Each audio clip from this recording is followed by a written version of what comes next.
সচিবালয়ে হাসিনার পক্ষে আমলা বিদ্রোহের আশঙ্কা নিশ্চয় লিখেছেন সৈয়দ আব্দুল আহমদ। প্রশাসনের প্রাণকেন্দ্র সচিবালয় সহ সরকারি অনেক দপ্তর ও সংস্থায় এখনো রাজত্ব করছেন পতিত শেখ হাসিনা এবং আওয়ামী লীগের আস্থাভাজন সুবিধাভোগী কর্মকর্তারা। একজন দুইজন নয়, ডক্টর মোহাম্মদ ইউনূস সরকারের অন্তত ৮ উপদেষ্টার বিরুদ্ধে সীমাহীন দুর্নীতির প্রমাণ থাকার কথা জানিয়ে নতুন আলোচনা জন্ম দিয়েছেন সাবেক সচিব এবিএম আব্দুস সাত্তার। গতকালকেই ডেইলি আজকের কণ্ঠ একটি নিউজ পোর্টালে দেখতে পেয়েছি, জনসমর্থন জরিপে ৭৩% লোক বলছে আমরা আগেই ভালো ছিলাম। বেগম খালেদা জিয়ার একান্ত সচিব এবিএম সাত্তার, সাবেক সচিবও তিনি বাংলাদেশ সরকারের, তিনি যে মন্তব্য করেছেন যে ৮ জন উপদেষ্টার দুর্নীতির প্রমাণ রয়েছে তার কাছে, ২ জন উপদেষ্টার নাম বলে তাদের বিভিন্ন কর্মকাণ্ডের সমালোচনার মাধ্যমে ইঙ্গিত দিয়েছেন যে সেই ২ জন উপদেষ্টার নাম থাকতে পারে, সেটা নিয়ে একেবারে হই হই রই রই কাণ্ড শুরু হয়েছে। আসসালামু আলাইকুম রহমতুল্লাহ। প্রদর্শক, নতুন এক ভিডিওতে আপনাদের সকলকে স্বাগতম। প্রদর্শক, আপনারা ভিডিও শুরুতে ভিডিওর বিশেষ কয়েকটা অংশ এবং থাম্বনেল দেখে বুঝে গেছেন যে আসলে কতটা গুরুত্বপূর্ণ ভিডিও হতে চলেছে। প্রদর্শক, আজকে ভিডিও বিষয়ে কোনো কথা বলবো না, সরাসরি ভিডিওতে চলে যাব। একটি অনুরোধ করবো, আপনারা ভিডিওগুলো না টেনে সম্পূর্ণ দেখবেন, তাহলে আপনারা সম্পূর্ণ বিষয়ে বিস্তারিত জানতে পারবেন। চলুন আর কথা না বাড়ি একটি লাইক দিয়ে আমরা সকল বিশ্লেষকের আলোচনাগুলো দেখে আসি। চলুন। বাংলাদেশ অ্যাডমিনিস্ট্রেটিভ সার্ভিস অ্যাসোসিয়েশন আয়োজিত সেমিনারে ৮ আগস্ট বক্তব্য দেন সাবেক সচিব এবিএম আব্দুস সাত্তার। জনাব সাত্তার বর্তমানে বিএনপি চেয়ারপারসন বেগম খালেদা জিয়ার একান্ত সচিব হিসেবে দায়িত্ব পালন করছেন। তিনি বৈষম্য বিরোধী কর্মচারী ঐক্য ফোরামের সমন্বয়ক। সেমিনারটিতে প্রশাসন কেন্দ্রের শীর্ষ পদের প্রায় সব কর্মকর্তা উপস্থিত ছিলেন। অনুষ্ঠানে রীতিমতো বোমা ফাটান জনাব সাত্তার। তিনি দাবি করেন সরকারের ৮ উপদেষ্টার বিরুদ্ধে সীমাহীন দুর্নীতির প্রমাণ তার কাছে আছে। সাবেক সচিব বলেন, গোয়েন্দা সংস্থার কাছে ৮ উপদেষ্টার দুর্নীতির প্রমাণ রয়েছে, কিন্তু কারো বিরুদ্ধে ব্যবস্থা নেওয়া হচ্ছে না। উপদেষ্টাদের দুর্নীতিতে প্রধান উপদেষ্টার পরোক্ষ সহায়তার ইঙ্গিত দেন সাবেক এই সচিব। তিনি বলেন, ডক্টর মোহাম্মদ ইউনূসকে নিয়ে কোনো কথা বলতে নিষেধ করেছেন তারেক রহমান, তাই তিনি তাকে নিয়ে কিছু বলতে চান না। তবে ৮ উপদেষ্টার দুর্নীতির বিষয়টি ডক্টর ইউনূস জানেন, কিন্তু কারো বিরুদ্ধে তিনি ব্যবস্থা নেননি। দৈনিক প্রথম আলোর প্রতিবেদনে বলা হয়, উপদেষ্টাদের দুর্নীতির কথা বলার সময় উপস্থিত কর্মকর্তারা ঠিক বলে হাততালি দেন। শুধু দুর্নীতির অভিযোগ করেই থামেনি জনাব সাত্তার। বলেছেন কিভাবে দুর্নীতিটা হচ্ছে, বলেছেন ৮ উপদেষ্টার সঙ্গে যোগাযোগ ছাড়া গুরুত্বপূর্ণ পদে নিয়োগ বা বদলিও হয় না। কষ্ট লাগে একজন উপদেষ্টার এপিএস এর অ্যাকাউন্টে ২০০ কোটি টাকা পাওয়া গেলেও তার বিরুদ্ধে কোনো ব্যবস্থা নেওয়া হয় না। দর্শক, জনাব সাত্তার এখানে নিয়োগ ও বদলি বাণিজ্যকে ইঙ্গিত করেছেন। যদিও তিনি কোনো উপদেষ্টার নাম বলেননি, তারপরও গত কয়েক মাসের খবরগুলো পর্যালোচনা করলে তিনি কোন উপদেষ্টার দিকে ইঙ্গিত করেছেন তা বোঝা যায়। স্থানীয় সরকার উপদেষ্টা আসিফ মাহমুদ এবং স্বাস্থ্য উপদেষ্টা নূরজাহান বেগমের সাবেক ব্যক্তিগত কর্মকর্তাদের বিরুদ্ধে বিপুল আর্থিক দুর্নীতির তথ্য এসেছে সংবাদ মাধ্যমে। এ বিষয়ে দুদকের তদন্তও চলছে। আব্দুস সাত্তার তার পরের কথার ইঙ্গিতটা অনেকটা খোলাসাও করেছেন। বলেছেন, স্বাস্থ্য মন্ত্রণালয়ের মতো একটি মন্ত্রণালয় নূরজাহান বেগম কি চালাতে পারেন? স্থানীয় সরকার মন্ত্রণালয় এবং যুব ও ক্রীড়া মন্ত্রণালয়ের মতো দুটি গুরুত্বপূর্ণ মন্ত্রণালয় একজন অনভিজ্ঞ উপদেষ্টা দিয়ে চালানো কি ঠিক হচ্ছে? বর্তমান সরকার উপদেষ্টা পরিষদে প্রধান উপদেষ্টার বাইরে উপদেষ্টা আছেন ২২ জন। আব্দুস সাত্তারের দাবি সত্যি হলে উপদেষ্টা পরিষদের প্রায় ৩৫% ব্যাপক দুর্নীতিতে জড়িয়ে পড়েছে। অথচ সর্বোচ্চ সুশাসন ও স্বচ্ছতা নিশ্চিতের প্রতিশ্রুতি দিয়ে ক্ষমতা নিয়েছিল অন্তর্বর্তী সরকার, কিন্তু ১ বছরে খোদ উপদেষ্টারাই মেতে উঠেছেন দুর্নীতির মহোৎসবে। আওয়ামী লীগ সরকারের পতনের পর গত ১ বছরে দুর্নীতি উল্টো বেড়েছে বলে মন্তব্য করেন আব্দুস সাত্তার। বলেন, এক সহকারী কমিশনার একটি স্কুলের জমির নামজারিতে ৩০ লাখ টাকা চেয়েছেন। ঢাকার আশেপাশের একজন ইউনো একটি কারখানার লেআউট পাস করতে ২০ লাখ টাকা চেয়েছেন। দর্শক, শুরু থেকে খোদ প্রধান উপদেষ্টাকে ঘিরিয়ে চলছে নানা ধরনের বিতর্ক। স্বার্থের বহুমুখী সংঘাতে জড়িয়ে পড়েছেন ডক্টর মোহাম্মদ ইউনূস। নিজের বিরুদ্ধে মামলা বাতিল, রায় প্রত্যাহার থেকে শুরু করে ব্যক্তিগত বিদেশ ভ্রমণকে রাষ্ট্রীয় সফর হিসেবে দেখানোর যেন প্রতিযোগিতায় নেমেছেন তিনি। গত বছরের ৮ আগস্ট প্রধান উপদেষ্টার দায়িত্ব নেওয়ার ঠিক আগের দিন থেকে চলছে তার আইনি অব্যাহতি। শ্রম আইন লঙ্ঘনের মামলায় তার ৬ মাসের সাজা বাতিল করা হয় ৭ আগস্ট। সরকার প্রধান হিসেবে শপথ নেওয়ার ৩ দিনের মাথায় ১১ আগস্ট অর্থ আত্মসাতের এক মামলায় খালাস পান তিনি। এছাড়া মোহাম্মদ ইউনূসের মালিকানাধীন গ্রামীণ কল্যাণের ৬৬৬ কোটি টাকা কর দেওয়ার রায় প্রত্যাহার করে হাইকোর্ট। তবে ক্ষমতার পালাবদলের পর সেই রায় স্বপ্রণোদিতভাবে প্রত্যাহারের নজিরবিহীন ঘটনা দেখা গেছে। ডক্টর ইউনূসের বিরুদ্ধে শ্রম আদালতের ৫টি ও মানহানির একটি মামলাও ২৪ অক্টোবর হাইকোর্টে বাতিল হয়। মামলা থেকে প্রধান উপদেষ্টার মুক্তির পাশাপাশি কাকতালীয়ভাবে গ্রামীণ নামযুক্ত প্রতিষ্ঠানেও চলছে সুদিন। অন্তর্বর্তী সরকার গত কয়েক মাসে নিবন্ধন, অনুমোদন, করছাড় সহ অনেক ধরনের সুবিধায় ভাসছে গ্রামীণ সংশ্লিষ্ট প্রতিষ্ঠান। বিশ্ববিদ্যালয় থেকে জনশক্তি রপ্তানি কোনো সুযোগ হাতছাড়া হচ্ছে না গ্রামীণের।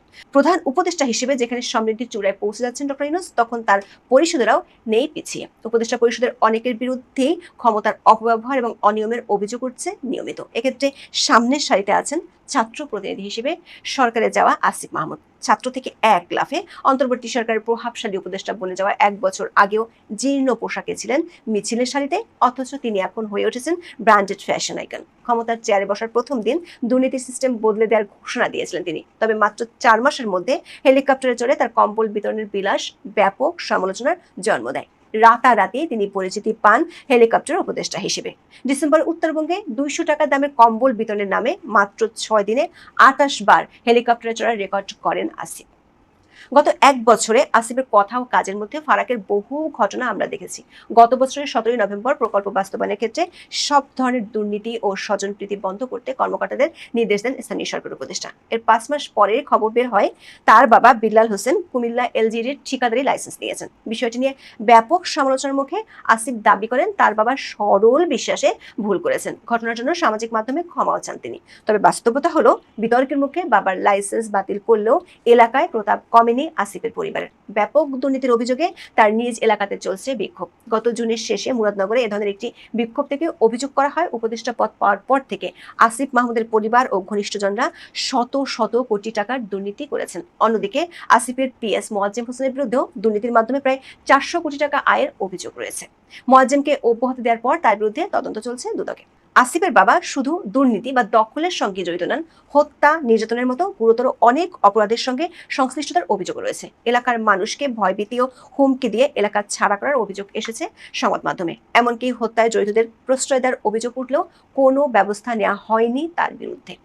আবার ডক্টর ইউনূসের ঘনিষ্ঠ কোটায় উপদেষ্টা পরিষদে জায়গা পাওয়া নূরজাহান বেগম রীতিমতো এক রহস্যময় চরিত্রে পরিণত হয়েছেন। স্বাস্থ্য মন্ত্রণালয়ের মতো একটি গুরুত্বপূর্ণ মন্ত্রণালয়ে তিনি কি কাজ করছেন সে বিষয়ে পরিষ্কার তথ্য নেই কারো কাছে। নূরজাহান বেগমের বিরুদ্ধে সম্প্রতি কড়া বক্তব্য দেন কিংস পার্টির নেতা হাসনাত আব্দুল্লাহ। তার অভিযোগ অধ্যাপক ইউনূসের স্বজনপ্রীতির সবচেয়ে বড় উদাহরণ হলেন এই স্বাস্থ্য উপদেষ্টা। তবে এরপর 2 সপ্তাহের বেশি সময় কেটে গেছে, তবে কোনো হেলদোল নেই নূরজাহান বেগমের। তার কাজ সম্পর্কে তেমন কোনো তথ্য না থাকলেও এরই মধ্যে আলোচনা এসেছেন তার সাবেক ব্যক্তিগত কর্মকর্তা তুহিন ফারাবী ও ডাক্তার মাহমুদুল হাসানকে নিয়ে। অভিযোগ উঠেছে তারা তদবির বাণিজ্যের মাধ্যমে শত শত কোটি টাকা হাতিয়ে নিয়েছেন। এই অভিযোগে তাদের অব্যাহতি দেওয়া হয় গত এপ্রিলে। তবে উপদেষ্টা আছেন বহাল তবিয়তে। প্রধান উপদেষ্টা বিশেষ সহকারী ফয়েজ আহমেদ তৈয়বের বিরুদ্ধে দুদককে চাপ দিয়ে বিটিসিএল এর অপ্রয়োজনীয় সরঞ্জাম কেনার অভিযোগ ব্যাপক আলোচনার জন্ম দেয়। তবে শেষ পর্যন্ত বদলায়নি পরিস্থিতি। এর আগে ফয়েজ আহমেদের পিএ আতিক মোর্শেদের বিরুদ্ধে নগদের 150 কোটি টাকা বেহাতের গুরুতর অভিযোগ ওঠে। সে সময় আতিককে বকে দেওয়ার কথা বলে দায় সেরেছিলেন ফয়েজ আহমেদ। এভাবে 1 বছরে অনেক উপদেষ্টা পরিষদের বিরুদ্ধে ওঠা অনেক অভিযোগ হারিয়ে গেছে নতুন নতুন অভিযোগের ভিড়ে। উপদেষ্টাদের দাপটের কাছে হার মেনে পদ ছাড়ার ঘটনাও ঘটেছে। শিল্পকলার মহাপরিচালকের পদে থাকতে পারেনি সৈয়দ জামিল আহমেদ। এরপর থেকে শিল্পকলা একাডেমি অঘোষিতভাবে চলে গেছে সংস্কৃতি মন্ত্রণালয়ের জিম্মায়। ডক্টর ইউনূসের অন্তর্বর্তী সরকার এভাবেই প্রমাণ করে চলছে তারা পরোয়াহীন বলেই গত সেপ্টেম্বরে ঘোষণা দেওয়ার পরও এখনো সম্পদের হিসেব দেয়নি কোনো উপদেষ্টা। গতকালকেই ডেইলি আজকের কণ্ঠ একটি নিউজ পোর্টালে দেখতে পেয়েছি জনসমর্থন জরিপে 73% লোক বলছে আমরা আগেই ভালো ছিলাম। এই রকম প্রত্যেক জায়গায় জনমত জরিপে আওয়ামী লীগ এগিয়ে আছে এবং সকলেই চাচ্ছে শেখ হাসিনা বাংলাদেশে এসে আবার বাংলাদেশ শাসন করুক। গতকাল একটি টকশোতে দেখলাম, সেখানে বাংলাদেশের অনেক রাজনৈতিক বিশ্লেষক এবং অনেক সিনিয়র সাংবাদিক উপস্থিত ছিলেন।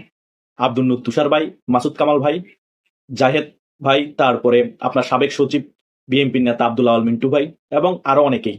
সেখানে জাহেদ ভাই বলেছে আওয়ামী লীগকে নির্বাচন করতে দিচ্ছে না, তো কি হয়েছে? আওয়ামী লীগ যদি হেডাম থাকে স্বতন্ত্র প্রার্থী হয়ে নির্বাচনে জয় করে দেখাক, যেটা পাকিস্তানের ইমরান খানের দল পিটিআই করে দেখিয়েছে। তাদের দলকে নিষিদ্ধ ঘোষণা করা হয়েছিল এবং তাদের দলকে রাজনীতি করতে দেয়নি, তবুও তারা স্বতন্ত্রতে নির্বাচন করে মুসলিম লীগ থেকেও বেশি আসন পেয়েছিল। পরে আব্দুল নূর তুষার ভাই তার এই কথার প্রেক্ষিতে একটা যুক্তি দিয়েছেন, বলেছে আপনারা তো স্বতন্ত্র প্রার্থী হিসেবে যদি দাঁড়ায় ব্যারিস্টার সুমনের মতো জয়লাভ করার পর আওয়ামী লীগের দোষর হিসেবে আপনারা তো তাকে আবার জেলে ভরে দিবেন, তাহলে স্বতন্ত্র আর দাঁড়াতে পারলো কোথায়?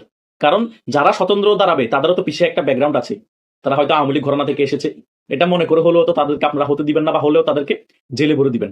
তাহলে পাকিস্তানের সাথে ওই উদাহরণ বাংলাদেশে দিয়ে তো আর কোনো লাভ নাই, যে লাভ সেই কদু।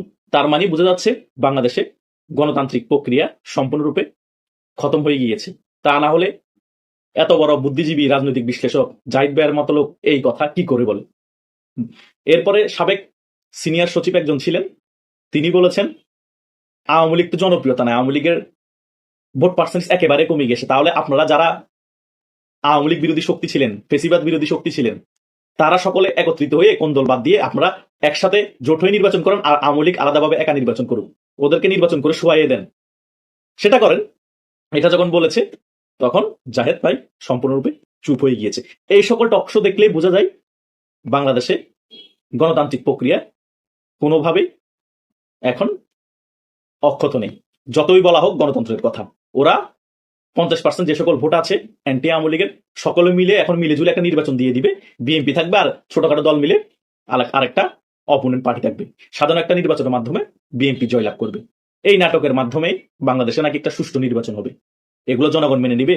যেখানে জনসমর্থন জরিপে প্রত্যেক জায়গায় 70%-এর উপরে শেখ হাসিনাকে সাপোর্ট দেওয়া হচ্ছে, কিছু কিছু জায়গায় 80%-এর উপরে সাপোর্ট দেওয়া হচ্ছে, বিএনপি জামাতের থেকেও কম পার্সেন্টেজ পাচ্ছে অনেক জায়গায় সমর্থনে, সে জায়গায় আওয়ামী লীগকে নাকি নির্বাচন আসতে দেওয়া হবে না। আওয়ামী লীগ ফেসিস্ট দল।